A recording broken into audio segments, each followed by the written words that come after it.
अस्सलाम वालेकुम नाजरीन, आपका मेज़बान तैयब गोंदल आपकी खिदमत में हाजिर। आपको बताते चलें इस वक्त मौजूद हैं इस्लामाबाद स्टूडियो में और आपको बताएं कि हिट स्टोरी के साथ आपकी खिदमत में हाजिर हुए हैं। आपको आज बताएंगे कि सोसाइटीज़ माफिया जो है वो लोगों के साथ फ्रॉड कैसे करता है। इसी तरह हमारे साथ एक स्टूडियो में आज इस्लामाबाद स्टूडियो में एक फैमिली जो कि इन्हीं लैंड माफिया की मुतासरा जो है वो आज हमारे साथ प्रोग्राम में शामिल हुई है। आपको बताते चलें कि लैंड माफिया जो है वो इस्लामाबाद में इस हद तक तजावज़ कर चुका है, ना शहरी महफूज हैं और ना शहरियों का माल महफूज है। और इस हवाले से शहरियों को जो है वो पैसे ले लेने के बाद जो है वो ज़हनी तौर पर टॉर्चर भी किया जाता है। कैसे उनको थ्रेट्स दिए जाते हैं, जानी ख़तरात लाक हैं इस फैमिली को।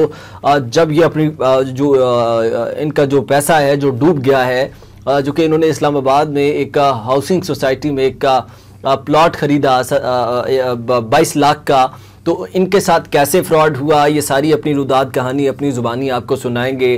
किन लोगों ने इनके साथ फ्रॉड किया, हाउसिंग सोसाइटीज़ वालों ने कैसे इनसे पैसे जो है वो लिए, उसके बाद अब ये इनको जो है वो कैसे जो है वो कैसे इनको थ्रेड कर रहे हैं, ये सारी बातें जो हैं वो मुतासरा फैमिली आपको अपनी ज़ुबानी सुनाएगी।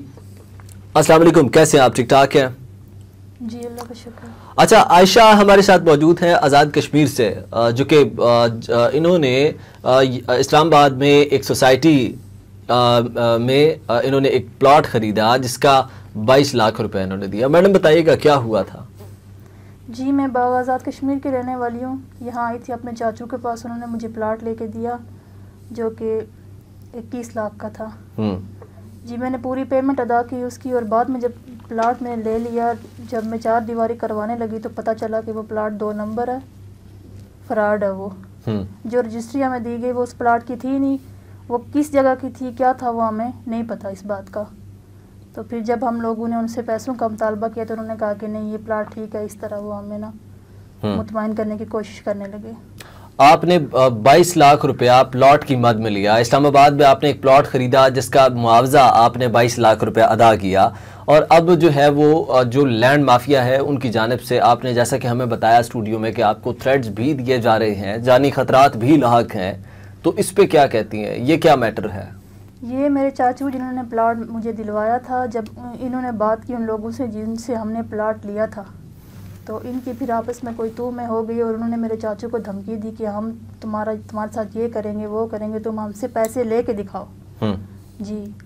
अच्छा, हमारे साथ इनके जो मुश्ताक अहमद साहब हैं आज़ाद कश्मीर से, वो भी इन्हीं लोगों के अफेक्टेड हैं और गालिबन ये मुतासरा खातून के वालिद हैं।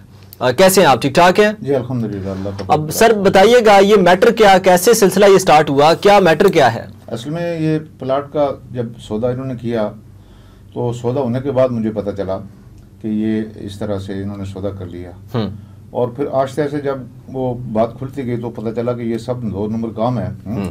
मेरी इस मासूम और भोली वाली बेटी को यानी उन्होंने मतलब जो है ना एक किस्म का फरेब करके उससे पैसे लिए। वहाँ एक शेर खान है जो उस जगह का बड़ा डिंगा और बदमाश है। तो जब ये मेरी बेटी 4 दीवारी करके तो आई तो दूसरे तीसरे दिन जाकर उसने 4 दीवारी गिरा दी। तो फिर ये हुआ कि वो जो राशिद था वो हमें मुतमिन करता रहा कि नहीं जी ये फ्रॉड कर रहा है, लेकिन बाद में जब रजिस्ट्री देखी तो उसका वो खसरा नंबर हुआ उस प्लाट से मैच ही नहीं कर रहा था, है जी। तो अब वो ये कह रहे थे कि शेर खान से हमने प्लाट लिया, शेर खान ने हमसे धोखा किया। असल बात यह है कि अगर शेर खान ने उनसे धोखा किया था तो उनको हमारे साथ नहीं करना चाहिए था।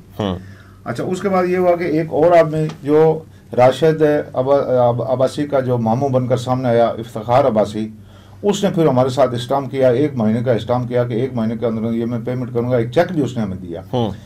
आज 8 महीने हो गए, वो कभी कहते हैं कि ये हो गया, कभी वो हो गया, बस कभी वो पिछली 20 तारीख उसने दी, फिर 5 तारीख दी, यानी इसी तरह तारीखों पे तारीखें देता जा रहा है। अब वो कह रहा है कि मरी में हमने एक फ्लैट लिया हुआ है, वो बिकेगा तो आपको पैसे दिए जाएंगे। सच्ची बात यह है कि उन्होंने पैसे तो देने नहीं है। मैं इसलिए परेशान हूँ कि बूढ़ा आदमी हूँ, मेरी बेटी जो है ये 2 बच्चों की माँ है, तो अल्लाह भला बात है कि ससुराल वालों की तरफ से इसको यही है कि मतलब है तुमने हमारा 22 लाख रुपया मतलब डूब दिया है, पैसे लेकर आओ और फिर अपने घर में आबाद हो जाओ। अब मुझे ये बात बताऊँ कि मैं किसके आगे ये फरियाद करूँ इस उम्र में। और दूसरा मेरी बेटी भी इंतहाई परेशान है, ये दिन रात रोती रहती है, न सोती है, न कुछ खाती है, न कुछ न। तो इसलिए हम आपके पास आए हैं कि हमने कहा कि हमारी इस आवाज़ को जो है ये वज़ीर-ए-आज़म पाकिस्तान तक और आला अदलिया तक और आर्मी चीफ तक हमारी ये आवाज़ जो है पहुँचाई जाए और हमें इंसाफ दिलवाया जाए। हमें किसी से कोई दुश्मनी नहीं है, अगर हमारे पैसे मिल जाएं तो हमको केस किसी के साथ कोई मतलब कोई केस वेस नहीं करना चाहते हैं, लेकिन बशर्ते कि हमारे पैसे मिलने चाहिए। तो ये फरियाद हम आपके पास लेकर आए हैं और इंशाल्लाह हमें यकीन है कि आप हमारी ये जो आवाज़ है, हमारी ये फरियाद है, आप मतलब जो है ना आगे तक पहुंचाएंगे। जी बहुत शुक्रिया मुश्ताक साहब। आपको बताते चले, जैसा कि आपने मुश्ताक अहमद साहब की ये गुफ्तगू सुनी कि ये आज़ाद कश्मीर से इनका ताल्लुक है, ये बता रहे हैं कि इनको जो है वो इस हद तक जो है वो मजबूर कर दिया गया है। इस बेटी ने, ये जो आयशा नामी ये जो लड़की है, इसने 22 लाख रुपया दे के एक हाउसिंग सोसाइटी में प्लॉट खरीदा। प्लॉट खरीदने के बाद जो है वो इन्होंने जो है अपने ससुराल से जो है वो पैसे लेकर उन सोसाइटीज वालों को दिए।